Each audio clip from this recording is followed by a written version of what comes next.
देखते हैं हम वाइल लूप की एग्जांपल्स और फिर इसको फॉर लूप में कन्वर्ट करके देखते हैं।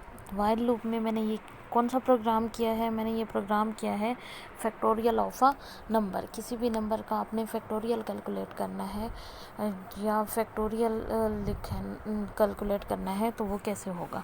सबसे पहले तो ये देखो कि फैक्टोरियल होता क्या है, ठीक है। उसकी मैं डेफिनेशन और इसकी एक्सप्लेनेशन जो है वो मैं आपको बता देती हूँ, ठीक है। ये है आपका फैक्टोरियल। फैक्टोरियल क्या होता है? फैक्टोरियल होता है जैसे जहाँ पे आप एग्जांपल में देख सकते हो कि फैक्टोरियल, जैसे मैं लिखती हूँ 5 का फैक्टोरियल यानी 5 उसका फैक्टोरियल। फैक्टोरियल का ये वाला जो है एक्सक्लेमेशन मार्क, ये वाला फैक्टोरियल का सिंबल होता है, ठीक है। इसका क्या मतलब होता है? इसका मतलब होता है 5 से लेकर बैकवर्ड जितने भी नंबर आ रहे हैं, जैसे 5 के बाद पीछे पीछे की तरफ जाते जाओ 4, 3, 2 और 1 तक, इन सबको आपस में ज़रब करके इसका जो जवाब आएगा वो किसके बराबर होगा? वो फैक्टोरियल बोला जाएगा। यानी कि अगर मैंने 5 का फैक्टोरियल फाइंड करना है तो मैं क्या करूँगी? 5 का फैक्टोरियल बराबर है 5 ज़रबे 4 ज़रब 3 ज़रब 2 ज़रब 1, जो कि 120 के बराबर है, उसको शो कर देगा, ठीक है। अब हमने जो प्रोग्राम बनाया है, अब प्रोग्राम को हम ज़रा गौर से देख लेते हैं और उसकी एक्सप्लेनेशन को फिर हम इधर देखते हैं। हमने जो प्रोग्राम बनाया है उसमें देखो, उसमें मैंने वेरिएबल दिए हैं, 3 वेरिएबल का इस्तेमाल किया है, n, c और f। नंबर जो है वो बताएगा,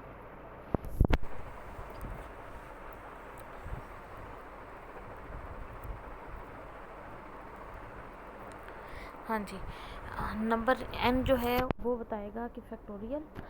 सी जो है वो काउंटर कंट्रोल लूप है, यानी लूप जिसके ज़रिए आप चलाएंगे, और एफ़ जो है फैक्टोरियल जिसमें जवाब आएगा, ठीक है। अब इसको गौर से देख लो, इसमें हमने कितने वेरिएबल यूज़ किए हैं? 3 वेरिएबल यूज़ किए हैं, एन, सी और एफ़, ठीक है। अब एन और सी और एफ़ को देखो। एन क्या है? For storing number that which we want to calculate factorial, यानी कि जैसे 5 का मैंने फैक्टोरियल फाइंड करना है तो n की वैल्यू क्या होगी? 5 होगी, यानी या n की वैल्यू वो जो यूज़र एंटर कराएगा, ठीक है। मैं 5 की बजाय अगर 10 करती हूँ तो वो क्या हो जाएगा? n के अंदर क्या चला जाएगा? 10 चला जाएगा, और फाइंड क्या करेंगे? 10 फैक्टोरियल, ठीक है। f किस लिए इस्तेमाल होता है? हमने चूँकि बैक की तरफ या यूँ समझ लो 1 से लेकर उस नंबर की तरफ मल्टीप्लाई करना है तो वो हम लेंगे 1, 2, 3, 4, 5, जो मल्टीप्लाई करते जाएंगे उसका जवाब जो है वो इसमें स्टोर होता जाएगा। सबसे पहले 1 होगा, 1 जो है वो खाली 1 के साथ मल्टीप्लाई होगा, आंसर 1 आ जाएगा। फिर इसका जो जवाब आया 1 को 2 किसके साथ करेगा? 2 के साथ करेगा। फिर इसका जो जवाब आया 2 आया, 2 को करेगा 3 के साथ ज़रब, 2 ज़रब 3 का जवाब आया 6 को करेगा फिर 4 के साथ, 6 चौके 24, 24 को आंसर जो है वो एफ़ में चला गया। 24 को फिर मल्टीप्लाई करेगा 5 के साथ, जो कि जवाब आएगा 120। तो ये जो बार बार लूप जो चलेगा, जो ज़रब होगा, 1 को 1 के साथ, फिर 1 को 2 के साथ, फिर इसके जवाब को 3 के साथ, इसका जो जवाब है, जो मल्टीप्लिकेशन है, वो कहाँ पे स्टोर होता जाएगा? वो एफ़ के अंदर या फैक्टोरियल के अंदर स्टोर होता जाएगा। और आखिर में जो जवाब आएगा फैक्टोरियल का वो भी किस में पड़ा होगा? एफ़ में पड़ा होगा। ये जो 120 है ये भी किस में पड़ा होगा? एफ़ में पड़ा होगा। और ये हम प्रिंट कहाँ पे कराएंगे? लूप के बाहर, क्योंकि आपको बार बार ये वाली सारी वैल्यू नहीं चाहिए, आपको आंसर में सिर्फ 120 चाहिए। ये जो उसका जवाब है, जैसे 5 का फैक्टोरियल और जवाब उसका आएगा 120, तो आपको सिर्फ 120 प्रिंट कराना है, आपको सारा मल्टीप्लिकेशन या प्रोसीजर बताने की ज़रूरत नहीं है। तो वो जवाब किस में चला जाएगा? एफ़ के अंदर। उसके बाद बात करते हैं हम सी की। लूप कितनी दफ़ा चलना है और दरमियान में कितनी दफ़ा मल्टीप्लाई होगा, ये वैल्यू कौन डिसाइड करेगा? सी डिसाइड करेगा। आप सी को लूप को चलाओगे 1 से, और 1 से कहाँ तक लेके जाओगे? जहाँ तक नंबर है, ठीक है। क्यों? 1 से 2 होगा, 2 से 3 होगा, 3 से 4 होगा, 4 से 5 होगा। इसी तरह 5 फैक्टोरियल है तो लूप को 5 तक चलाना किसका काम है? सी का काम है, ठीक है। और लूप चलेगा कहाँ से? सी तब तक चलता रहेगा जब तक वो लेस देन और इक्वल टू n नहीं हो जाता। n से मुराद ये है कि जो नंबर यूज़र एंटर करेगा लूप कहाँ तक चलेगा? वहाँ तक चलेगा। ठीक है, अब इसको मैं रन कर लेती हूँ। रन करके इसकी आइट्रेशन आपको टाइम टू टाइम जो है वो बता देती हूँ, ताकि आपको अंदाज़ा हो जाए कि किस तरह से लूप चल रहा है और इसकी क्या एग्जीक्यूशन है। ठीक है, सबसे पहले देख लो तीन वेरिएबल हमारे कौन कौन से हैं, एन, सी और एफ।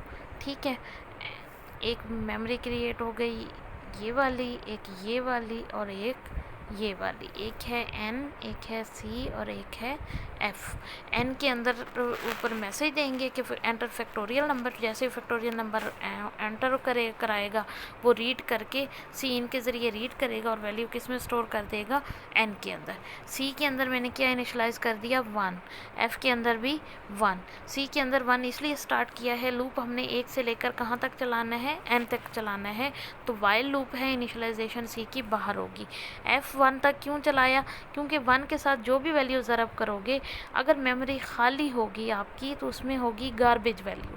ठीक है, उसमें क्या होगी, गार्बेज वैल्यू। मैं जी भी क्या लिख देती हूँ, उसके अंदर गार्बेज वैल्यू होगी। गार्बेज वैल्यू क्या होती है कि जो कोई असल वैल्यू नहीं होती। अब अगर गार्बेज वैल्यू को मल्टीप्लाई करेंगे 1 के साथ तो वो गार्बेज वैल्यू आ जाएगी। इसी वजह से हम गार्बेज वैल्यू से बचने के लिए हम कोई और वैल्यू आ जाएगी जो कि हमारा जवाब सही नहीं होगा। उससे बचने के लिए मैंने इस मेमोरी को खाली किया। खाली करके इसकी गार्बेज वैल्यू की जगह मैंने क्या असाइन कर दिया, 1 असाइन कर दिया, जिसकी वजह से गार्बेज वैल्यू से भी बच जाएंगे। और 1 के साथ आपको पता है, क्योंकि जो भी ज़रब करो जवाब आपको जवाब पे मेमोरी पे असर नहीं पड़ेगा, क्योंकि वही जवाब आ जाएगा जो ज़रब कर रहे होंगे।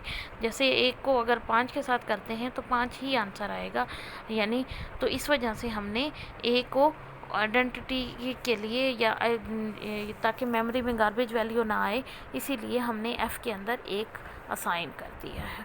ठीक है, उसके बाद लूप चलेगा। लूप कहाँ से चलेगा, लूप आपका 1 से चलेगा, कहाँ तक जाएगा, एन तक। जो यूज़र ने एन की वैल्यू एंटर की होगी उसमें, यानी एन की वैल्यू अगर 5 है तो वो 5 एंटर कर देगा और 5 तक जाएगा। कहाँ से, 1 से लेकर 5 तक। और एफ़ में क्या करेगा, एफ़ की वैल्यू पड़ी थी 1 को मल्टीप्लाई करेगा सी की वैल्यू के साथ, यानी सी की वैल्यू क्या है, 1 इंटू 1 होगा, ये 1 हो जाएगा और ये दोबारा किस में चला जाएगा, एफ़ में। और फिर सी में क्या हो जाएगा, एक प्लस प्लस, तो सी की वैल्यू क्या बन जाएगी, 2 बन जाएगी। ठीक है, और इसका जो जवाब 1 आ चुका था, तो अब 1 को दोबारा एफ़ की वैल्यू के साथ कंडीशन चेक होगी, कंडीशन ट्रू होगी तो एफ़ की वैल्यू के साथ मल्टीप्लाई करेंगे, एफ़ की वैल्यू को मल्टीप्लाई करेंगे सी की वैल्यू के साथ। सी की वैल्यू क्या है इस टाइम, 2 इंटू 1 क्या हो जाएगा, 2 इंटू 1 आपका हो जाएगा 2, यानी एफ़ के अंदर अब दोबारा क्या चला गया, 2 चला गया। ठीक है, मैं ऐसा करती हूँ, इरेज करके दोबारा से आपको बता देती हूँ, एन, एफ और सी।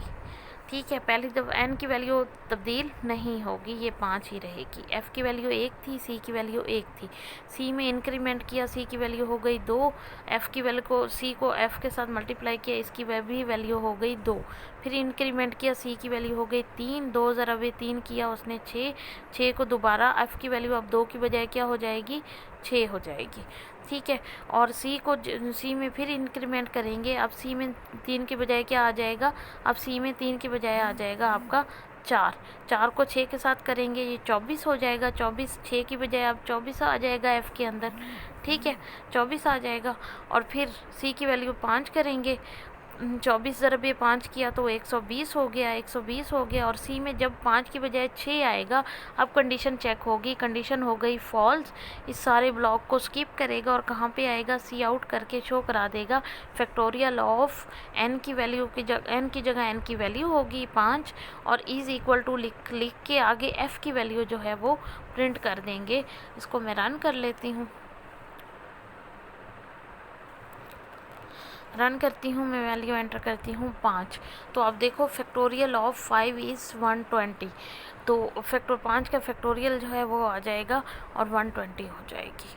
ठीक है, आप एक और काम भी कर सकते हो, फैक्टोरियल ऑफ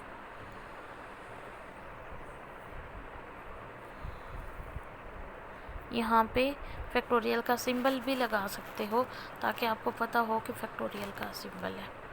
5 तो देखो 5 फैक्टोरियल या फैक्टोरियल ऑफ 5 या 5 फैक्टोरियल इज इक्वल टू 120।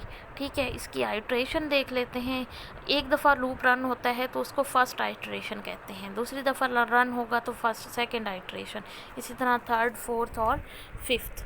ये आप देखो कि आइट्रेशन इसकी किस तरह से होगी। सबसे पहले जैसे ही सी को पहले यानी अभी फर्स्ट आइट्रेशन हुई है, मैं ऐसा करती हूँ आइट्रेशन से पहले जो वैल्यू है वो बता देती हूँ। एन की वैल्यू मैंने एंटर की 5, ठीक है। सी की वैल्यू मैंने स्टार्ट की 1 से, और एफ़ की वैल्यू मैंने स्टार्ट की 1 से, ताकि एफ़ की वैल्यू को गार्बेज वैल्यू से बचने के लिए। ठीक है, जैसे ही सी चेक हुआ, सी क्या चेक हुआ, सी इज़ लेस दैन और इक्वल टू एन। वाइल के अंदर कंडीशन क्या है, ट्रू है, वो आएगा। सी की वैल्यू उस टाइम क्या थी, 1 थी। एफ़ की वैल्यू क्या होगी, एफ़ के अंदर चूँकि 1 पड़ा था, 1 ज़रा बे 1 किया तो उसका जवाब 1 आ गया, वो 1 स्टोर हो गया। ठीक है, सेकंड फिर क्या किया, सी प्लस प्लस किया। जब भी इंक्रीमेंट किया सी प्लस प्लस करेंगे, सी की वैल्यू यहाँ पे तब्दील हो जाएगी। सेकंड आइट्रेशन में सी की वैल्यू क्या होगी, 2, और एफ़ की वैल्यू क्या होगी, जो पहले एफ़ की वैल्यू पड़ी थी 1 यानी वो 1, और सी की वैल्यू ये जो 2 है ये किसकी वैल्यू है, ये सी की वैल्यू है। ठीक है, तो एफ़ की वैल्यू सी ज़रब एफ़ किया तो वो क्या बन गया, दोबारा एफ़ की वैल्यू बन गई, यानी 2 ज़रब 1 किया तो ये बन गई। ठीक है, उसके बाद एक इंक्रीमेंट किया, सी की वैल्यू अब 3 हो गई। इसी तरह एफ़ की वैल्यू पड़ी थी 2 ज़रब 3 किया तो वो जवाब क्या आया, 6, और 6 दोबारा किस में चला गया, एफ़ में चला गया। ठीक है, उसके बाद फोर्थ आइट्रेशन देखो, 4 टाइम 4 हो गई सी की वैल्यू, क्योंकि इंक्रीमेंट किया, और सी की वैल्यू यहाँ पे 4 है, एफ़ की वैल्यू पर यहाँ पे क्या पड़ी थी, 6 पड़ी थी, दोनों आपस में मल्टीप्लाई हुए, अब एफ़ की वैल्यू हो गई 24। ठीक है, अब बात करेंगे सी में इंक्रीमेंट किया, सी की वैल्यू हो गई 5। ठीक है, और 5 को ज़रब किया किसके साथ, 24 के साथ, क्योंकि पीछे इसकी 24 थी चूँकि यहाँ पे, तो 24 ज़रब 5 किया तो वो 120 के बराबर हो गया। अब सी की वैल्यू में दोबारा इंक्रीमेंट किया, सी हुआ 6 जो है वो लेस दैन और इक्वल टू इस कंडीशन को सेटिस्फाई नहीं करता। क्या होती है, ये कंडीशन फॉल्स होती है। तो कंडीशन सी की वैल्यू जब 6 हुई, कंडीशन फॉल्स हुई, लूप टर्मिनेट हो गया, और आखिर में आके एफ़ की वैल्यू को उसने प्रिंट कर दिया। और एफ़ में आप देखोगे वैल्यू क्या पड़ी थी, 120 पड़ी थी, तो उसने 120 को प्रिंट कर दिया। ठीक है, ये तो हो गया हमारा वाइल के अंदर। अब मैं दिखा देती हूँ आपको कि वाइल के अंदर की बजाय, बल्कि अब मैं दिखा देती हूँ कि ये आपका फॉर में कैसे होगा। मैं आपको कन्वर्ट करके अभी इसको फॉर में बता देती हूँ। ठीक है, ताकि आपको आसानी से समझ आ जाए। जहाँ पे मैंने इनिशलाइज़ किया है यानी सी की वैल्यू को, इसको यहाँ से करूँगी मैं कट। ठीक है, और इसके अंदर मैं कर दूँगी पेस्ट। ठीक है, पेस्ट कर दिया। वाइल की जगह मैं क्या यूज़ करूँगी, वाइल की जगह मैं यूज़ करूँगी फॉर। ठीक है, फॉर यूज़ किया। अब मैं क्या करूँगी, सी प्लस प्लस जहाँ पे यूज़ किया हुआ है, इंक्रीमेंट किया हुआ है, अभी इसको करूँगी कट। ठीक है, कंडीशन के आगे मैं लगाऊँगी यहाँ पे, कंडीशन के आगे मैं यहाँ पे टर्मिनेटर लगाऊंगी, यानी या सेमी कॉलन लगाऊंगी, और फिर यहाँ पे आके इंक्रीमेंट डिक्रीमेंट को पेस्ट कर दूंगी। ये ख्याल करो, इंक्रीमेंट डिक्रीमेंट के बाद आपकी वैल्यू जो है, आपका सेमी कॉलन जो है वो नहीं आता। ठीक है, इसको दोबारा रन कर लेते हैं। रन किया, उसी तरह रन हो रहा है जैसे पहले हुआ था। ठीक है, तो उसका आंसर जो है वो वही सेम आ रहा है, सिर्फ चूँकि हमने स्ट्रक्चर चेंज किया है, जिसकी वजह से बाकी इस पर कोई असर नहीं पड़ेगा, इस पर कोई अफेक्ट नहीं पड़ेगा। ये हो गया हमारा प्रोग्राम जो हमने वाइल में भी किया है और फॉर में भी किया है। अब मैं एक और प्रोग्राम आपको करवा देती हूँ, वो है इवन नंबर वाला। मैं कहती हूँ 1 से लेकर 100 के अंदर 100 तक जितने भी इवन नंबर हैं, 1 से लेकर 100 तक जितने भी इवन नंबर हैं वो शो करा दे, या मैं कह देती हूँ अभी यही करते हैं, इवन नंबर शो करा दे या ऑड नंबर शो करा दे। ठीक है, उसके लिए आपको क्या चाहिए होगा, आपको स्टार्ट और एंड, यानी मैंने कहा 1 से लेकर 100 तक। ठीक है, तो आपको ये फैक्टोरियल वगैरह की ज़रूरत नहीं पड़ेगी, इसको मैं अभी कर देती हूँ कमेंट में। ठीक है, क्योंकि हमारा तय है, कंडीशन तय है, तो इसी वजह से आपने इसको सिर्फ एक वेरिएबल की ज़रूरत पड़ेगी और वो होगा आपका सी, काउंटर वेरिएबल। ठीक है, हाँ सी यूज़ करेंगे। इसको भी मैं टर्मिनेट इसमें कमेंट में डाल देती हूँ। ठीक है, अब सी प्लस प्लस की बजाय मैं करूँगी यहाँ पे c is equal to c plus 2।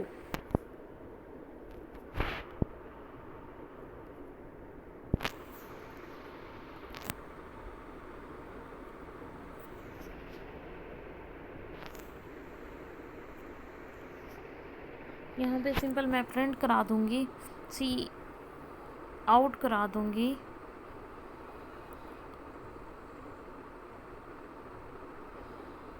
C out मैंने सी की वैल्यू करानी है। ये हमारा प्रोग्राम है ऑड नंबर वाला। सी की वैल्यू कराऊंगी और उसके बाद मैं कर दूंगी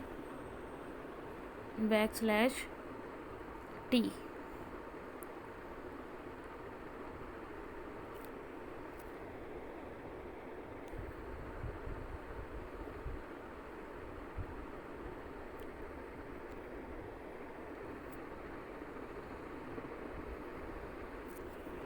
इसको मैं रन करती हूँ।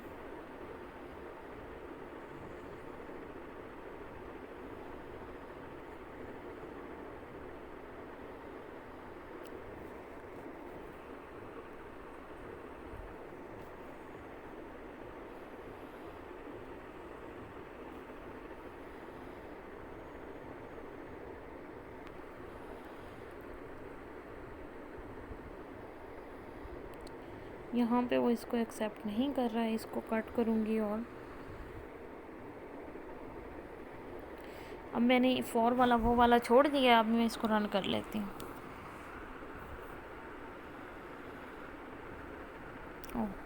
एन की बजाय यहाँ पे करूँगी मैं 100।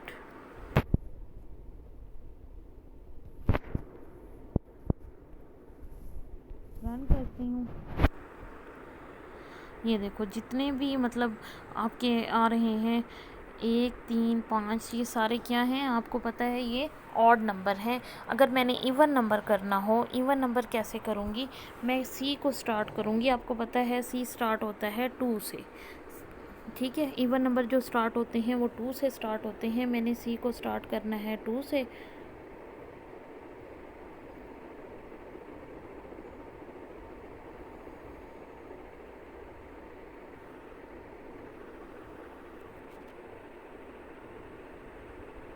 हाँ जी, 2 से स्टार्ट किया तो ये सारे इवन नंबर शो करा रहा है। मैं बल्कि सिर्फ स्पेस दे देती हूँ, एक तो ज़्यादा नहीं देती।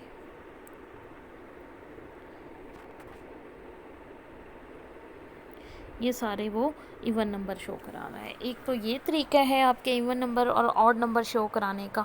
एक और तरीका भी है जो हमने इफ एल्स में यूज़ किया था। वो क्या था, उस तरीके को पहले देख लेते हैं।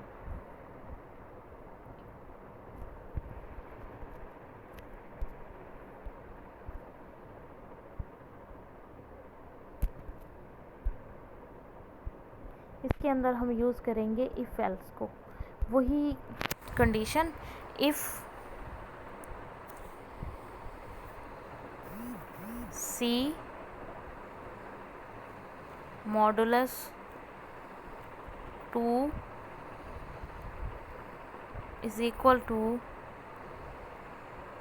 0, तो वो क्या शो करा देगा,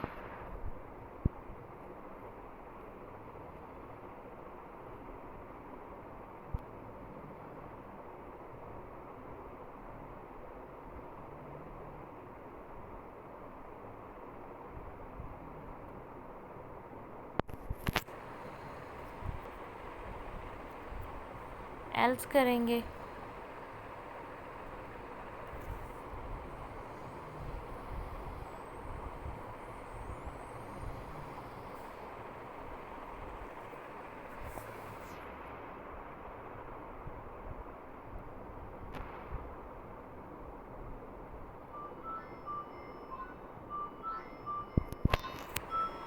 इवन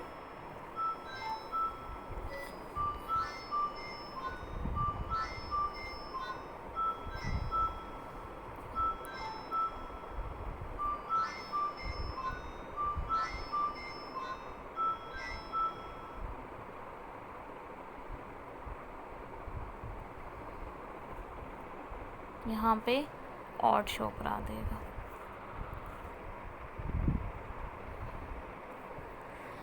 एक ये तरीका है कि आप इवन नंबर के लिए अलहदा लूप लगाओ और ऑड नंबर के लिए अलहदा लूप लगाओ। अगर आपने सिर्फ इवन नंबर शो कराना है तो इवन की बजाय यहाँ पे आप ऊपर सी आउट करा दो इवन नंबर,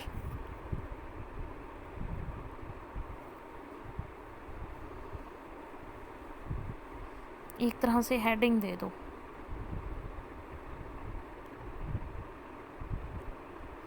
इवन नंबर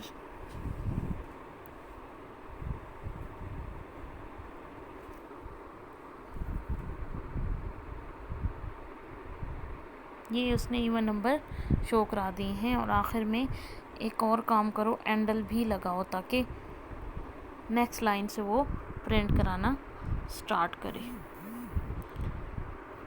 ये इवन नंबर हो गए और नीचे वाले ये सारे इवन नंबर शो करा रहा है। अगर आपने ऑड नंबर शो कराने हैं तो क्या करोगे, यहाँ पे ऑड लिख दोगे और यहाँ पे नॉट इक्वल टू करोगे। ठीक है, नॉट इक्वल टू करोगे।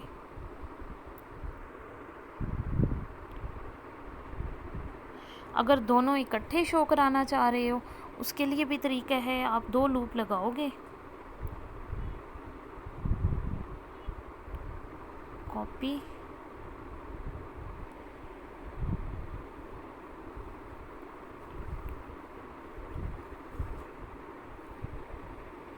यहाँ पे करोगे इज इक्वल और यहाँ पे इवन और रन करो। ये ऊपर ऑड नंबर शो करा रहा है और नीचे इवन नंबर शो करा रहा है। आप 100 के दरमियान भी कर सकते हो, 1000 के दरमियान भी इसी तरह करोगे। अब आप लोगों का काम क्या है, आप लोगों ने वाइल में इसको कन्वर्ट करना है। ठीक है, इवन नंबर वाले को, ऑड नंबर वाले को और उसके अलावा फैक्टोरियल वाले को, और इसको सबको सॉल्व करना है।